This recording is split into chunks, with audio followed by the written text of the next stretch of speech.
Good afternoon, everyone, and welcome to the webcast. My name is Steve Hipkins, and I'm a director in Vincents Forensic Services. What I wanted to talk about this afternoon is how to proactively manage the risk from fraud and corruption. And I'll go through the agenda shortly. A small background on myself. I'm a forensic investigator. I've been with Vincents for about a month now.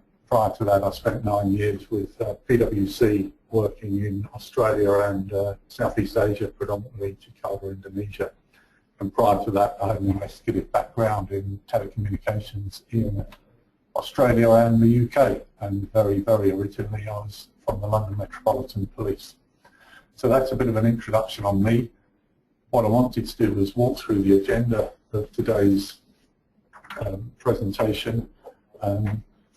I'm quite happy to take questions as we go, or at the end, or by email later, so I'll leave that to each of you individually, but I'm happy to communicate in whichever way suits you best.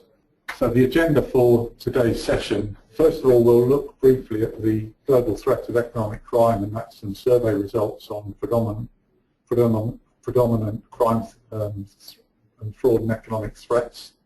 We'll talk a little bit about investigating fraud with one case study of an investigation completed in the last 12 months. And then we'll move on specifically to identifying potential exposure, so how an organisation can proactively preempt the risk of fraud and corruption. One of the issues that will come out of that is that there's a lot to do. So the next step is to prioritise remedial action, and we'll talk through that. And we'll go through a case study as well, a fraud risk assessment in a local council. So that's really the agenda for today. I'll press on now and talk a little bit about economic crime survey. So this was a survey that was completed in 2014 by PwC. But the points I wanted to raise were the top 5 reported frauds. Now these are by the companies that took part in the survey, and there's 5 key areas, and they're consistent over many years. The most significant fraud risk is through asset misappropriation. Now, there's the main reason for that is it's a fairly broad descriptor. But secondly, theft of property, theft of asset is fairly straightforward to identify and understand, so it will be expected to be high. The second and most emerging area of fraud and corruption risk is procurement fraud. Now, that's new in the last 2 or 3 years, predominantly because in the economic downturn, organisations become a lot more cautious and wary of costs, and procurement becomes one of those areas for review.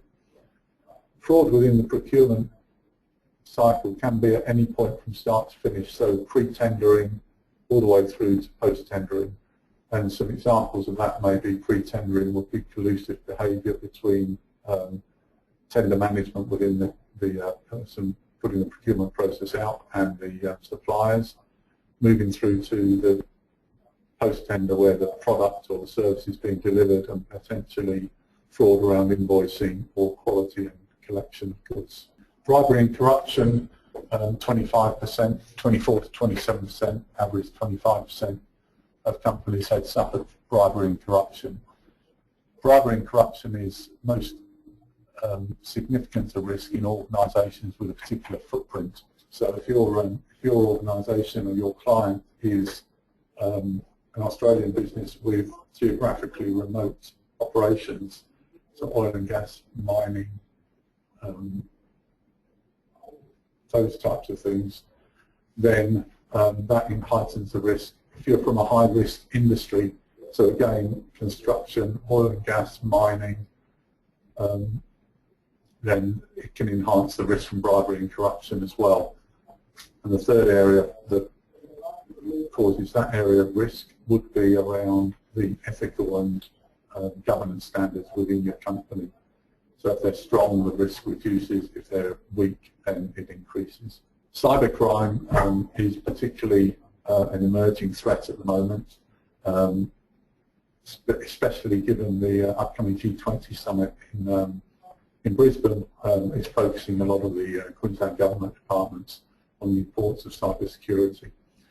One important aspect about cybercrime, however, is that most people see it as a technical fraud, a technical risk.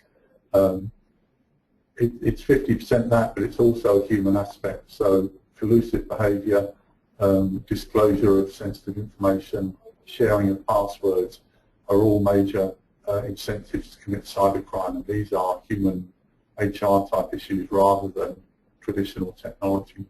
And the final one is accounting fraud, which reasonably could be considered in many of the other areas because it's more of a method of committing fraud than a fraud in itself. But as any good investigator knows, it's about following the money, and accounting is the first place to look.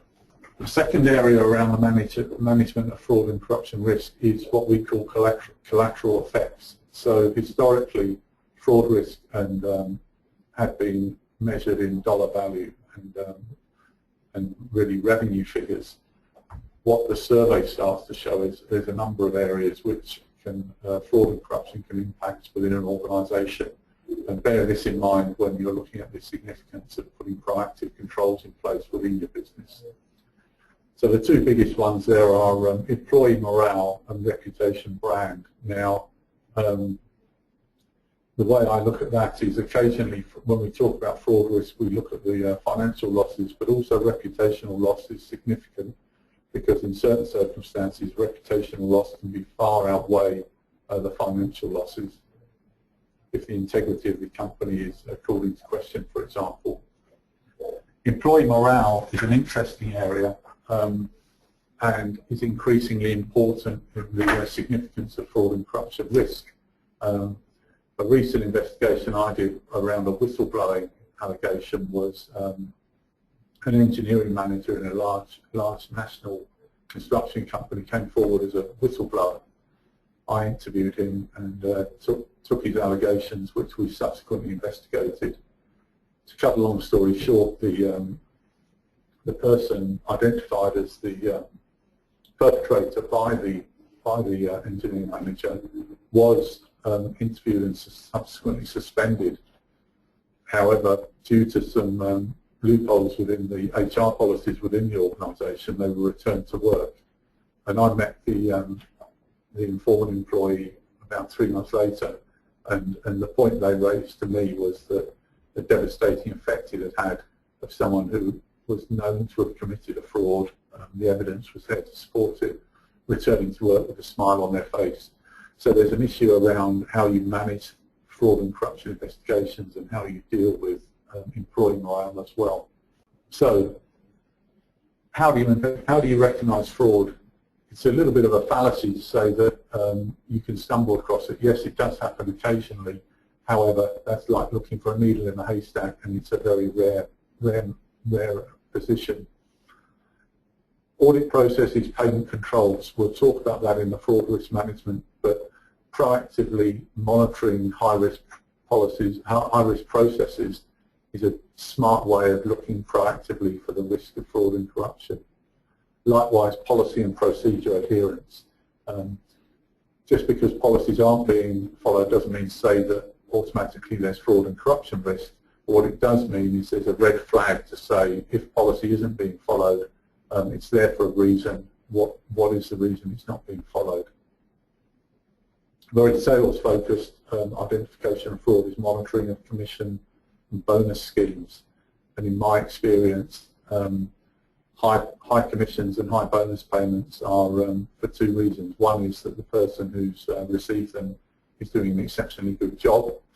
The second one is that they're brought in the system, or they're manipulating the system in order to increase their revenues and sales.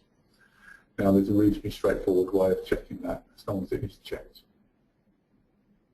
By far and away, the most prevalent way of identifying fraud is when people come forward and talk about it.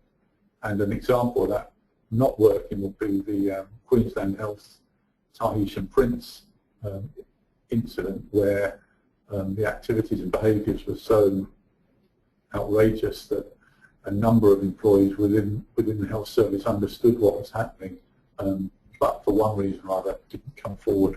So having processes and systems in place in order to be able to gather that information and collate it and corroborate it is hugely significant and important. We'll go through a case study shortly, but investigating internal fraud, investigating corporate fraud is potentially very dangerous. Obviously, as a professional investigator, I would have that view, but some of the pitfalls that I've come across over the years of investigating are identified on the left there. So, has a fraud actually occurred? Often when investigations or first alerts around fraud and corruption come through, the picture isn't clear, and it's easy in hindsight, but at the time it's an important decision as to whether to overreact or underreact or get it about right. So how do you establish that a fraud's actually occurred? How big is the fraud? Again, the same 20/20 hindsight tells you the dollars that are dollars and reputational damage that can be done. However, at the first instance, it's all very questionable and unsure. Half stories, allegations are often made with good faith, but potentially don't have substance, or people put 2 and 2 together and made 5. Ties up to the lack of evidence. Is there evidence of any kind to support the allegations that are being made? And as an investigator, the critical thing is to establish that at the very earliest opportunity. Witness handling, informant handling, the regulator as well. These people are difficult to deal with, and if they're not done properly, then the investigation can be flawed or can be leaked or lose its sensitivity. Junior cops, we've probably all seen those or heard of them. They're the people within an organisation that maybe have come across an investigation second-hand, have been on the edge of an investigation and feel they know what to do and how to do it. Very dangerous people to deal with. Leave it to the experts. There's a need to know concept as well. In my experience investigating fraud within corporates or businesses, people within the organisation who are aware of it want to know what's going on very soon and very quickly. And 2 things there. One is that as an investigator is not to present communication or finding until you have some substance and plan in place. And the second thing is to identify who are the right people who genuinely do need to know and who are the nosy parkers who just like to know. The need for speed is investigations are conducted in rapid time. So whilst everyone wants to know what's happening, everyone wants an answer very soon. And the reality is that investigations themselves can take time and require patience. What's the ending, question mark? As a corporate investigator, one of the first things I'd ask a client or a company that was concerned about fraud and corruption risk is, you've had an allegation, what's your end objective to this? Now, that may be we want to report it to the police, it may be we want to recover the losses, it may be we want the person alleged to be the perpetrator to exit the business. All of those I've seen before, all of them are very reasonable, but it's important to understand the objective before embarking on the investigation strategy and process. Who do you go to investigate when you have an allegation? Well, it can be done internally. We've heard of that. A lot of bigger organisations have their own capability. Secondly, is reported to the police. And there's a number of challenges there. If you are going to report to the police, is it'd be highly unlikely the police will have resources available there and then to investigate corporate fraud. So they're likely to want a brief of evidence, or at least a partial brief to give them somewhere to start. And secondly, casework gets prioritised by the police, and you will potentially be surprised at the value of fraud, alleged fraud, would need to be before the police would start to show a high level of interest. Secondly,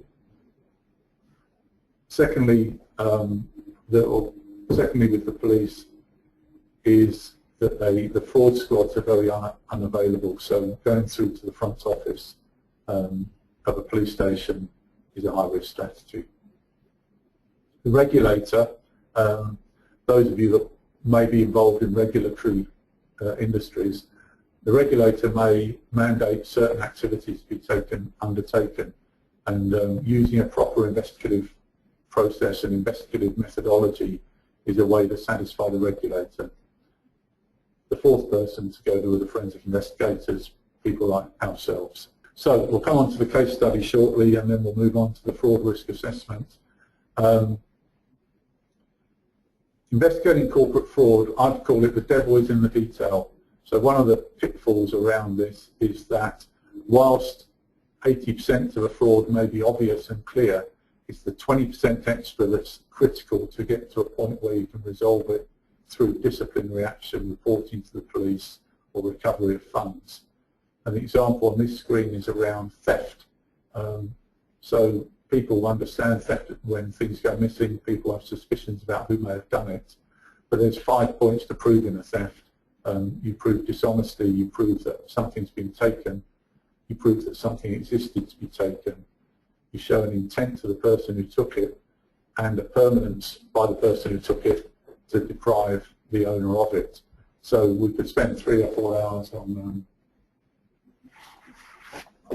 we could spend 3 or 4 hours talking through this, but specifically it's around those 5 points to prove. And any other area of fraud as well will be determined by the points to prove. I want to move on to a case study now around procurement favouritism. And this was a job that I investigated in the last 2 years at a bank. So we've called it Rickmansworth Bank. And the allegation that was put forward was that the whistleblower came to say that a senior employee within the bank's procurement team had gifted $1 million contracts to 2 companies. And there were 2 incumbents that were providing these services, and they had been exited from the relationship, and 2 new companies had been taken on. And that was all the allegation was made, but they believed to be some substance in it. How did we investigate it? We met with Rickmansworth management and agreed a scope of works. So with a fraud investigation, very important to have an agreed scope of works, because jobs can last for one hour, 1 day, 1 week, 1 month, and a decision needs to be made. We met covertly with the whistleblower and corroborated the information they had on hand. We interviewed 2 members of staff in a witness capacity. So one of the differences around interviewing is whether they're being formally interviewed as a suspect or in a more friendly witness capacity, and they get treated in different ways. We then conducted the financial analysis. So following the money, we assessed and quantified the contract, the purchase orders, the invoices and payments relevant to both suppliers. We then conducted open source background due diligence, and by that I mean publicly available information about the people concerned, linking people to businesses, alternative businesses, credit histories, etc. In order to prove the intent, we then did a targeted review of email boxes relating to 3 of the bank employees.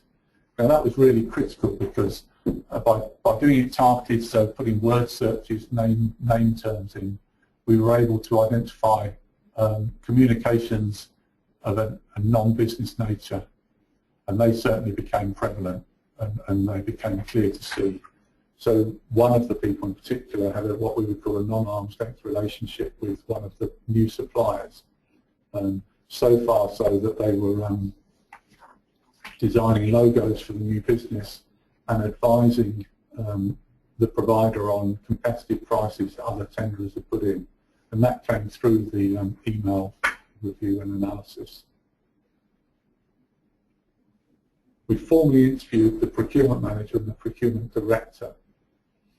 Now that was interesting, because on the face of it, the procurement director had authorised the manager's decision, manager's recommendation as to who should be the new providers. But when we went through the interview process, it became clear that the procurement director hadn't had a standard and correct briefing. What were the findings? So the procurement manager had awarded a $1 million contract to both companies outside procurement protocols and outside their delegation of authority. What was interesting here was that the policies of the company involved around procurement were fairly vague, and they weren't being mandated across the whole business. And that caused a few problems when we came to finalising the discipline and responsibilities. The procurement director had approved contracts, however hadn't been adequately briefed, and the email showed this non-arm's length relationship. What was critical to the investigation was the admissions regarding the above made by the procurement manager during formal interview. So again, we had 95% of the story of the financial records, the emails, but we needed to corroborate that and substantiate it through getting some explanations and admissions from the procurement manager. And I did that through formal structured interviewing. What were the outcomes of the investigation? So the procurement manager was dismissed. They instructed lawyers but withdrew their claim of unfair dismissal when they saw the quality of the investigation. The director responsible for procurement was issued a first and final warning, and the police were not informed. The learnings that came out of this were significant control and process weaknesses within the bank. Now, this is where we'll use the link into the proactive fraud risk management, fraud risk assessment, because some of the controls and process weaknesses that were identified could have been identified months before and had the potential to remove the risk and the ability to commit the fraud. So I'd like to move on now to the fraud risk framework. And what I want to talk about is how you proactively manage the risk of fraud and corruption. So a fraud risk framework is something that's put in place in advance as a proactive measure, and it's aimed at preventing, detecting and investigating fraud risk. Now, a simple example of prevent, detect, investigate is around the cost of fraud, and it's the analogy of the example given is that if you identify fraud before it happens or at the very earliest, then it costs you $1. If you wait until the fraud is perpetrated for a week or 2 weeks, it costs you $2. And if you don't have any controls in place to monitor and proactively look for fraud risk, then it will cost you $100. So the message is to proactively manage the risk of fraud and corruption is cost effective and business critical, business sensible. So what are the benefits of doing a fraud risk assessment? And these fraud risk assessments can be done by any organisation of any size. So obviously the bigger organisations will take longer, but a fraud risk assessment could be conducted in a couple of hours if at a very, very high level. So what happens? They identify existing and emerging fraud risks, and I'll talk about the importance of that shortly. They identify within a business a strategy and the appetite for fraud risk. So our businesses are the management of organisations truly focused on managing the managing the risk of fraud and corruption. Protect and strengthen an organisation's reputation with stakeholders. Increasingly, I'm seeing as a forensic investigator, board audit committees asking a lot of targeted questions of audit managers and fraud risk managers when the quarterly fraud reports are coming out to say no fraud.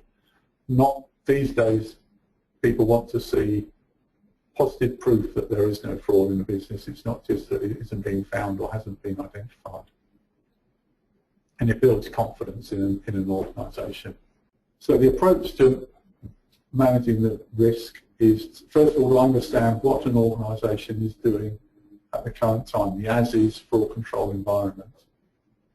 Then to conduct a fraud risk assessment workshop, and then benchmarking fraud risk against the standard framework, which we'll talk about, an assessment of key fraud risks. So what does that look like? First thing is to understand the as-is, and there's a list of document requests, processes that need to be reviewed. And that's normally done through a formal document request. But it's to see whether a company has, an organisation has a policy in place. Do they have a conflict of interest policy? Is there a fraud risk register? And how detailed is that register? Are any data analytical tests being run on high risk areas of the business? And what sort of supplier vetting procedures are in place? Is there a GIFS register? Is there a no-grants policy? Now, the importance of that is not that you get all of them right or all of them wrong, but obviously the more of these you get right and the more of them that you have in place, then the less likely it is that your business is going to be vulnerable from a governance and ethical point of view to the risk of fraud and corruption. The second aspect, which in my mind is one of the most essential parts of a good fraud risk assessment process, is to conduct workshops. Now, the reason for that is that historically in an organisation, either predominantly the smaller ones but equally the larger ones, historically the responsibility for fraud and corruption usually sits with a finance manager. Now, finance managers understand the finance division very well and understand the risks that place in there, but maybe have less exposure to the types of risks that are taking place in the operational side of the business, or human resources, or IT. So the importance of risk storm workshops is to identify every operational and back office part of the business and conduct risk assessment workshops with each of those. Within those, we'd ask the people present to say, what are, in your part of the business, the most likely areas for fraud and corruption were they to happen? So not so much about whether they have happened, but whether they could happen, and if they could happen, which would be the most likely. Now, an example of that would be the finance department would talk around accounts payable, accounts receivable, payroll, petty cash, whereas HR management would talk around consultant overspending, false CVs, ghost employees, that type of thing. And then the IT people would talk about external hacking or release of confidential information. So what comes from that is a wide range of potential fraud risks. And our role within a fraud risk assessment is to try and benchmark those. Now, benchmarking can be done in two ways, either against better practice, the Australian standard for fraud and corruption control, or by benchmarking against peer organisations. So if you're in a bank, and what are other banks doing and how do you compare to them? And this is how you go around benchmarking the framework of fraud of any entity. And if you have half an hour to talk to a client or talk to your own business about fraud and corruption risk, then asking these 12 questions is the quickest and easiest way to get a very finger in the wind type understanding of where your exposure might be. And I'll walk through these reasonably promptly. So have you developed a fraud and corruption control plan? Well, this fraud risk assessment is the first part of the fraud and corruption control plan. So normally organisations haven't. Is your function adequately resourced? So do you have people in-house that can deal with fraud and corruption risk? Or have you identified external parties that can do it on your behalf? What about SMT, senior management team, awareness and support? Is the tone from the top in the place? We've heard about it all the time. It's a good cliche, but it's very true when it comes to the management of fraud and corruption risk. Our high-risk business process is subjected to a rigorous system of internal controls. So by that I mean you will know within your own businesses or companies where the high-risk transactions and processes are. If they're high risk, then they need to be monitored rather than waiting for something to happen. Employee supplier due diligence. To what extent do you do it and how detailed is it? And do you have processes to identify fraud as soon as it's happened? One of the biggest weaknesses I find in the management of fraud is that frauds run on for a period, so maybe 2 years. And and if they could have been picked up after 2 or 3 months, then savings could have been significant and reputational damage minimised. And you may want to be considering this for your businesses that you work with at the moment. How easy is it for employees to report incidents of fraud and corruption? Do they have a whistleblower process? What sort of internal process and mechanisms are available? Do adequate fraud and corruption policies and procedures exist? So go back to the document request from earlier. What sort of policies and procedures are available? And if you think of the example around the bank and the procurement fraud, in that case, the policies and procedures around procurement processes were not adequate. Fraud reporting and escalation, does that happen? So another weakness in organisations is that frauds and allegations get identified on a piecemeal, one-off basis. So there's no process to analyse patterns and trends. Do HR fit into the process properly? And once a fraud has taken place, does a review always follow through? So critical not just to investigate a fraud and then sit back and relax, is to say, how did it happen? How can we prevent it happening in the future? This is the benchmarking against Australian standard, and you'll see the example for the council coming out shortly, but it's very straightforward. So it breaks it down into 4 areas: planning, resourcing, prevention, detection and response. And then for each of those you can have a red, yellow and green traffic light. So without going into great detail there, what this enables a board audit committee or an oversight committee to understand is where an organisation is going okay and where there's immediate need for improvement. So taking this example, they don't review the fraud and corruption control plan, so that's something that should be reviewed every 2 years. They don't have a detection program to look for real-time fraud risk. Their disciplinary procedures and civil action for recovery of losses are also minimal. So there's certain things this organisation are doing well, certain things they need to focus on. This is how you benchmark against peer organisations.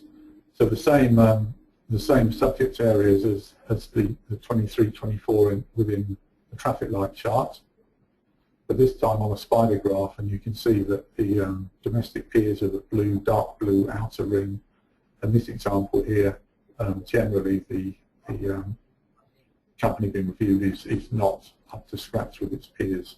Once fraud risks have been identified, it's important that they're ranked and rated, because when you come to the example, you'll see that there's an awful lot of fraud risk within an organisation, and the importance is to be able to prioritise those risks that are most likely to happen and going to have the most significant consequence. And I'll come on to that in more detail during the case study.